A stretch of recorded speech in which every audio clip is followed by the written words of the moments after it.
wabarakatuh.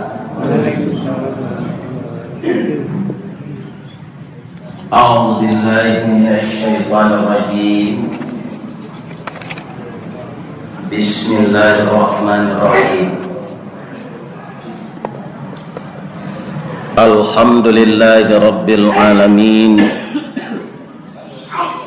Wa bihi nasta'in ala umurid dunya waddin. Asyhadu an la ilaha illallah wa asyhadu anna Muhammadar Rasulullah sallallahu alaihi wasallam la nabiyya ba'dah amma ba'd. Qala Allah ta'ala fi kitabihil karim A'udzu billahi minasy syaithanir rajim. Bismillahirrahmanirrahim.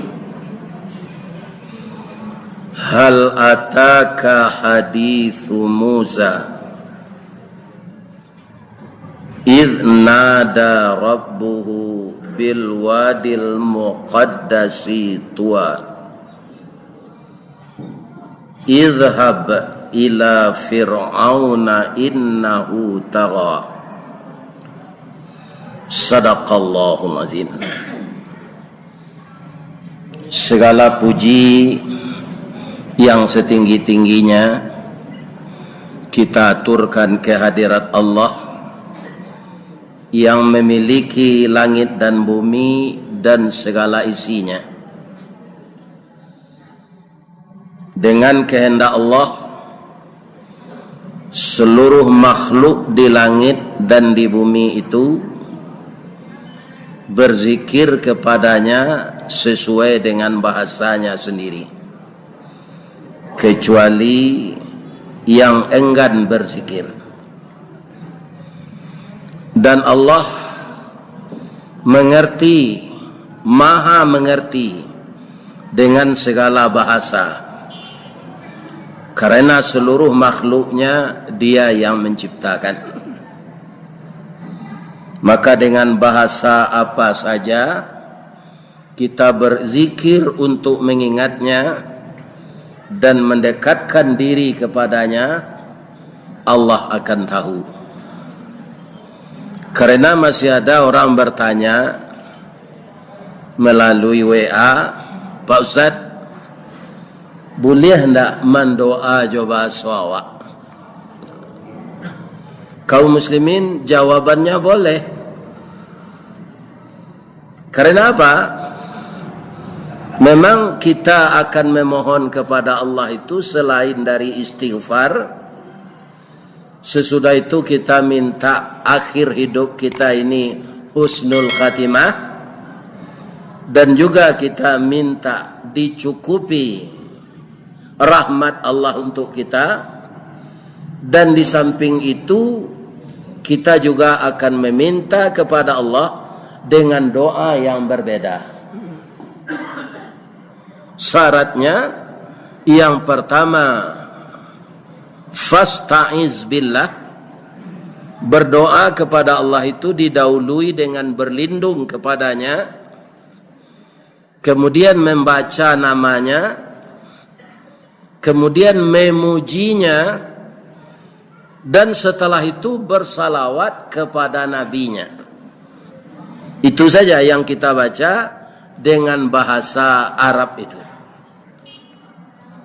Tidak dapat yang panjang, yang pendek.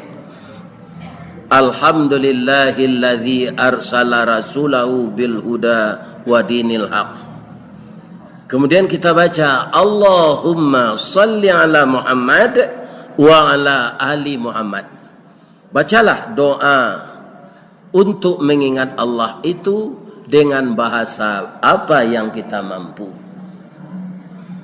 Yang penting jangan kita lupa mengingat Allah dan mensyukuri segala nikmatnya. Ingat kepada Allah, memuji setinggi-tingginya, mensyukuri nikmatnya sedalam-dalamnya. Kemudian setelah itu bersalawat kepada Rasulullah sallallahu alaihi wasallam. Dalam surat An-Nazi'at tadi, kalau Nabi Muhammad dahulu diundang oleh Allah untuk mengunjungi langit, Nabi Musa dalam Al-Quran kita baca itu tetap di bawah bukit Tursina. Maka diberitakan kepada Nabi Muhammad dalam ayat pendek tadi, hal ataka hadithu Musa. Muhammad, apakah engkau telah membaca sejarah Musa?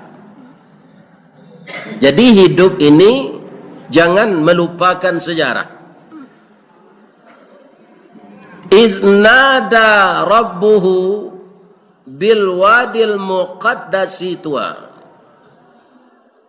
Muhammad, apakah telah engkau baca sejarah Musa ketika dia bermunajat kepada Allah di bukit, di lembah tua? Jadi untuk Nabi Musa itu sempat suci menerima wahyunya disebut tua, bil wadil muqaddasi tua. Setelah beliau bermunajat dengan khusyuk, minta kekuatan batin kepada Allah, setelah itu perintah yang diterimanya sangat berat. Kaum muslimin, mungkin kita kalau adalah nabi di zaman kita sekarang, para jamaah yang terhormat tidak akan mampu seperti Musa itu. Apa kata Allah? Idhab ila fir'auna, pergilah engkau kepada Fir'aun. Innahu tagha, sesungguhnya Fir'aun itu telah melampaui batas. Kaum muslimin, batas apa? Kalau kita lihat sekarang, bapak-bapak dan ibu-ibu, belum ada raja di dunia ini yang mengatakan dirinya Tuhan. Hanya Fir'aun. Jadi keterlaluan dia melampaui batas Fir'aun itu. Innahu tagha. Kalau kita lihat sebentar ini saya baca di HP, seorang santri yang kemudian meninggalnya diperkirakan su'ul khatimah.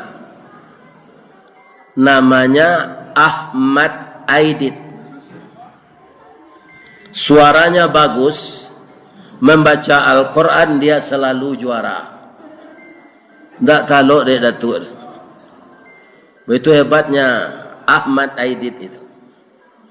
Dulu belum ada pengeras suara ketika dia masih bujang kecil. Dia disuruh azan di masjid, suaranya sangat merdu. Tapi karena pergaulan yang salah, Ahmad Aidit tadi bergaul dan mempelajari ajaran Lenin, ajaran Marxisme, yang di Indonesia dulu dibuat partainya oleh orang Indonesia ini sebelum dilarang, PKI namanya, Partai Komunis Indonesia. Kemudian Aidit itu sorot matanya tajam, dahinya lebar, otaknya pintar. Kaum muslimin akhirnya karena sudah terpengaruh, sudah terkontaminasi dengan ajaran Lenin dan Marxisme itu, dia dibiayai untuk belajar ke Soviet dan belajar ke Cina. Tapi dia lebih cenderung dengan komunis Cina. Kaum muslimin, itulah seorang santri yang diperkirakan matinya su'ul khatimah. Tapi kaum muslimin, batas kesombongannya saat itu dia tidak percaya kepada Tuhan. Nah, itu saja. Tidak percaya. Tapi Fir'aun, para jamaah, mengatakan dirinya Tuhan. Kepada raja yang seperti itu Nabi Musa disuruh, Coba bayangkan kalau tugas itu dibebankan kepada kita sekarang. Ya kan, kepada Ustaz. Ustaz, pai karajo yang kejam tu. Ajaknya ke agama Allah. Ini mungkin salah satunya dari Allah Subhanahu wa taala tidak menjadikan nabi lagi di zaman modern ini. Karena mental kita tidak sekuat mental nabi itu.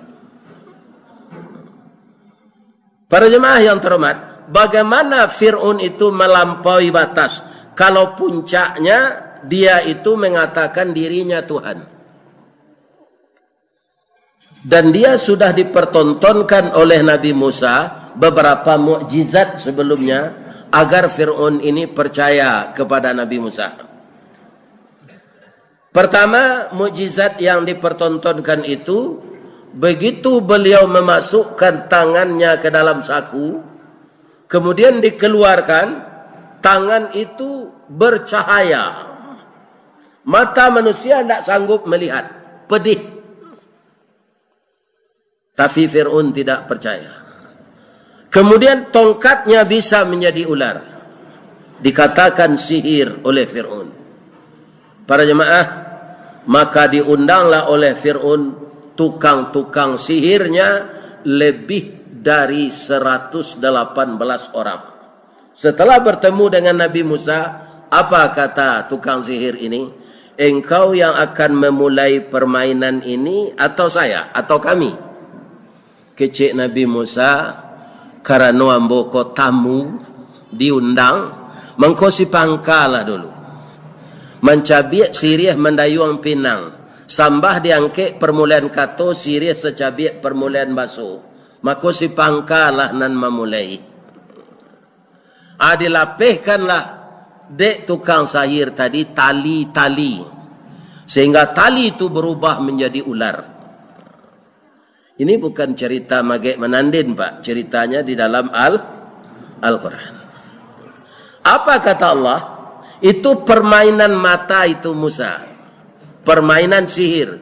Jangan engkau cemas. Tukang sihir itu tidak akan mampu dari manapun dia datang. Lepaskan tongkatmu. Tongkat ini bukan sihir, Pak. Tapi mujizat Allah. Nyolapi hendek Nabi Musa tungkek ko. Nyomakan ula-ula tu sadonya. Sudah berpuluh tahun tukang sihir melaksanakan sihir, indah ado pernah kalah. Sekali kok kalah dek Nabi Musa. Saat itu tukang sihir tadi terjerembab sujud dan membaca apa yang dibaca oleh Nabi Musa. Kaum muslimin, geramnya Fir'aun sehingga dipotong tangan-tangan tukang sihir itu ke 118. Berapa jamnya rajo itu tu Pak Fir'aun. Tangan yo kaki, tidak ada kaki tangan lain. Apa kata Fir'aun? Kalau kalian namuh babalik, batuhan kambo, barajo kambo, kamu tidak akan saya bunuh. Tapi kalau kalian mengikuti Musa, membangkang kepada saya, bukan sekedar tangan dan kakimu, selanjutnya lehermu akan saya penggal. Nah, disinilah akidah, Pak. Ya, ini untuk mendorong kita supaya akidah jangan meleset di dalam beragama ini. Jawab tukang sihir tadi, lamo jo lambe kami mati saat ini. Sernoha darah kami keluar. Tidak ada yang nyetopnya.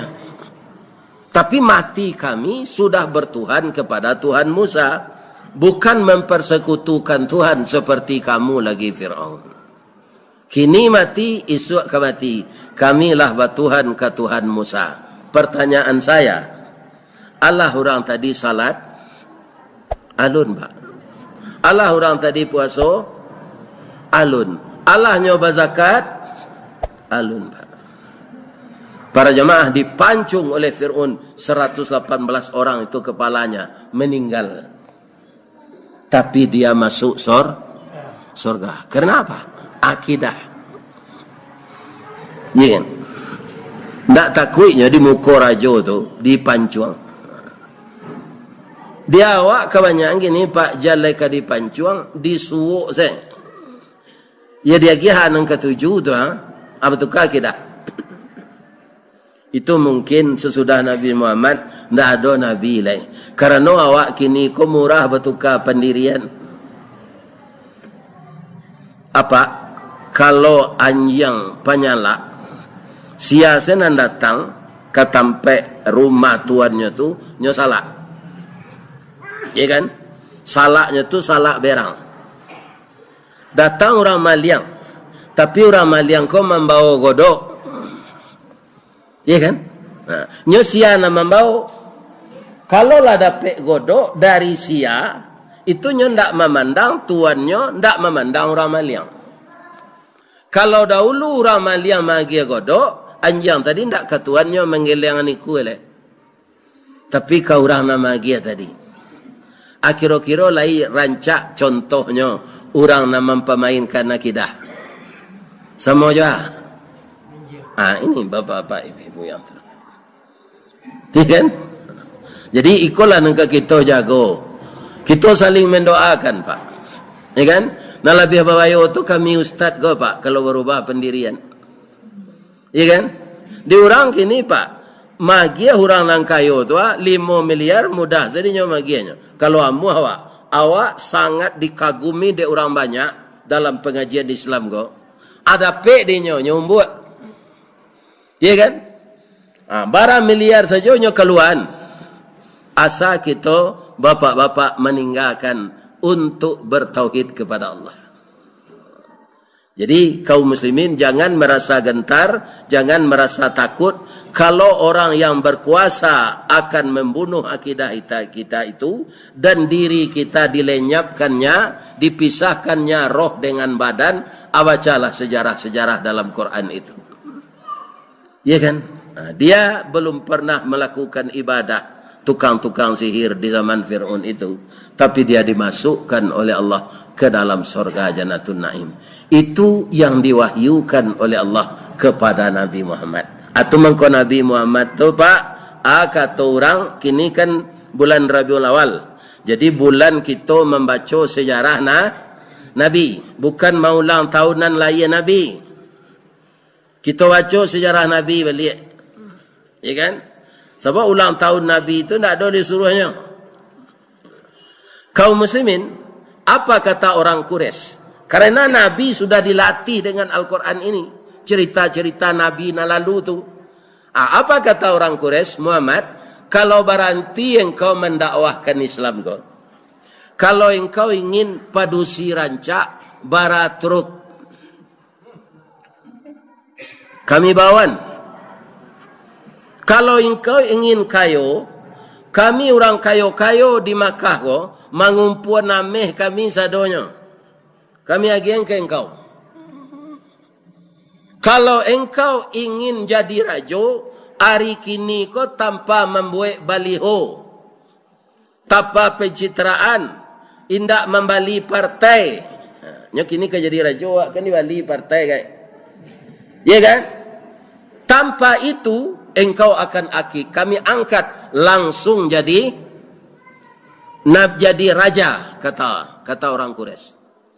Apa jawab Nabi ketika itu? Beliau ketawa. Ini kaum muslimin ada apanya? Orang kini menyebut kurir.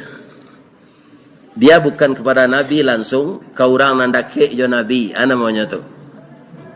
Nyo sampean. Ya. Ka Abu Talib. Abu Talib kau kan memelihara Nabi. Hanya sampai Abu Talib nyampein ke Nabi,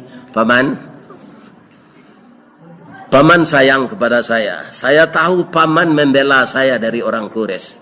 Sekarang taktik mereka bukan dengan kekerasan lagi. Walaupun mereka sanggup mengambil bulan, nyolataan ke tangan kidambo, sanggup lo nyambil matahari, nyolataan ke tangan suhu ambo. Ambo ndak kemenuka pendirian ambo do paman. Antah kalau nanti bapisah badan nyonyao baru baranti ambo menyampaikan Islam. Kenapa Nabi bisa begitu? Karena beliau telah banyak membaca sejarah nabi-nabi yang lalu. Ya kan? Maka kita bacalah sejarah dalam Quran kau balik. Jangan cindua mato je nanti baca. Ya kan? Mudah-mudahan dengan membaca sejarah dalam Al-Quran, akidah kita semakin kuat. Ibadah kita akan semakin sempurna. Itulah Bapak-bapak tausiah kita zuhur ini.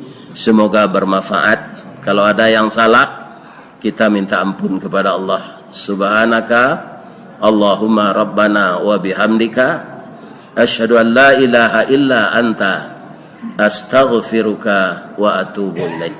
Banyak maaf, billahi taufik wal hidayah. Assalamualaikum warahmatullahi wabarakatuh. Alhamdulillah.